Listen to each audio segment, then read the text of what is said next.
Өзбекстанның футбол боюнча құрама командасы Борбордук Азия футбол ассоциациясынын кубогунун финалында Иранды жеңди.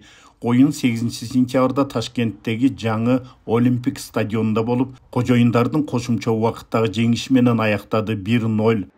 Oyundun baştalışında ele 5. minutта маанилүү окуя болду. Ирандык коргоочу Ария Юсефи дарвазага чуркап бараткан Абосбек Файзуллаевдин бутун басып алды. Калыс 3 минуттук талдоодон кийин Иран курама командасынын оюнчусун четтетип, конок команданы азчылыкта калтырды.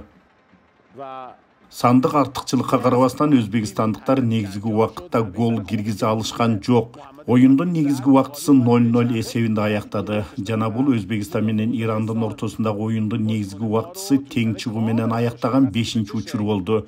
Oyun кошумча убакытка өттү. Чечүүчү учур 119 мүнөттө гана келди. Коргоочу Хажиакбар Алижанов башы менен топту дарвазага киргизип, Өзбекстанга жеңиш алып келди. Özbekistan 1, İran 0.